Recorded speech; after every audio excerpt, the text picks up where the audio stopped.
సద్గురు సాయినాథ్ మహారాజ్కి జై. శ్రీ గురుదేవ దత్తకి జై. ఈరోజు మన వీడియోలో ఎప్పుడు ఎల్లప్పుడూ నిజమే మాట్లాడాలి అనే విషయం మీద మనం చిన్న వీడియో చేసుకుందాం. మీకు నచ్చినట్లయితే షేర్ చేయండి, లైక్ చేయండి, కామెంట్ చేయండి.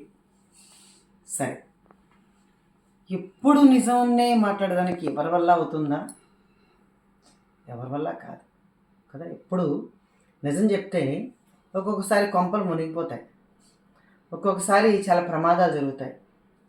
మరి ఎట్లా ఎల్లప్పుడూ నిజం చెప్పడం ఎలా సాధ్యం అవుతుంది కదా. మరి ఎప్పుడు అబద్ధాలే చెప్తూ ఉంటారు చాలా కొంతవరకు. ప్రతి నిద్రేసి మొదలు ఏదో ఒక సందర్భంలో ఎప్పుడో ఒకప్పుడు మనం రోజంతలో నిజమే మాట్లాడుతున్నామా అంటే ఎప్పుడో ఒకప్పుడు తప్పకుండా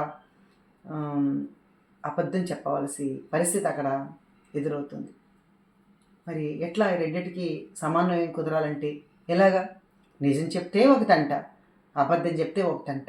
మనం ఎలా బ్రతకాలి? నిజంగా మానవ జన్మ తీసుకొచ్చాం, పశుపక్షులు కాబట్టి ఏమీ లేవు. నిజం చెప్పాలని లేదు, అబద్ధం చెప్పాలని లేదు. అవి అటు బ్రతుకు హ్యాపీ బతుకు. మరి మనం ఎలాగా అంటే నిజంగానే తిట్లు తిన్నా, మనల్ని కొట్టినా, మనల్ని ఏం చేసినా మనం కొన్ని సందర్భాల్లో నిజమే చెప్పాలండి. అన్ని సందర్భాల్లో కుదరదు.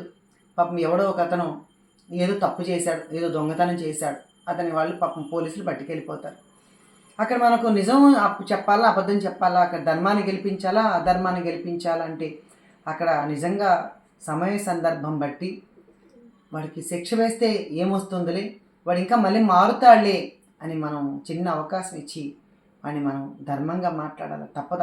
అక్కడ అబద్ధాన్ని, ధర్మం కాదు అది, అబద్ధాన్ని మనం అక్కడ చిన్న అబద్ధం చెప్పాలి. లేదయ్యా మేము చూడలేదు, మాకు తెలియదయ్యా అని చెప్పడం తప్పేం లేదు.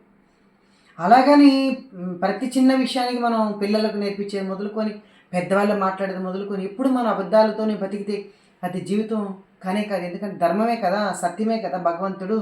మరి మనం భగవంతుడికి అబద్ధం చెప్పినట్లే కదా. కాబట్టి సమయం సందర్భం బట్టి మనం చెప్పాలి తప్ప ఇక్కడ ఆపద్ధర్మాన్ని ఇక్కడ మనం చెప్పాలి తప్ప మనం ఎప్పుడు పద్దాక మనం అబద్ధాలు చెప్పుకుంటూ పోతే మన జీవితమే వృధా అన్నమాట.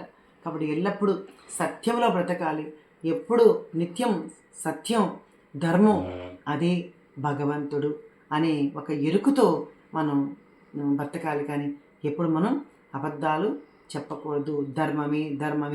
ధర్మమే మిమ్మల్ని, అంటే ధర్మాన్ని రక్షించండి, ఆ ధర్మమే మిమ్మల్ని కాపాడుతుందని ప్రతి గుడిలోనూ, ప్రతి ఒక్క మనం గుడికి వెళ్ళి కొండ మీద కావచ్చు, అన్నవరంలో కావచ్చు, సింహాచలంలో కావచ్చు, ఎక్కడన్నా మనం కొండకెళ్ళే ఆ యొక్క ఘాట్స్లో మనకు ఆ బోర్డులు చాలాసార్లు మనకు తగిలింటాయి. కాబట్టి మనం ఏం చేయాలి? ధర్మాన్ని కాపాడాలి. అది కష్టమే. ధర్మాన్ని కాపాడడం అంటే నిజంగా చాలా కష్టమే. కష్టం అయినా సరే అది ఇష్టంగా మనం చేసుకోవాలన్నమాట. ప్రతిదానికి మనం అబద్ధం చెప్పేసి మనం పిల్లలకి అబద్ధాలు నేర్పించి మనం ఇప్పుడు అలా చేస్తే మనకే నష్టం అనమాట. రేపు అదే తయారవుతారు వాళ్ళు కూడా. మనం ఎలాగ పిల్లల ముందు అబద్ధం చెప్తామో రేపు వాళ్ళు కూడా అలాగే తయారవుతారు. కాబట్టి మనం పిల్లల ముందు కూడా ఏం చేయాలి?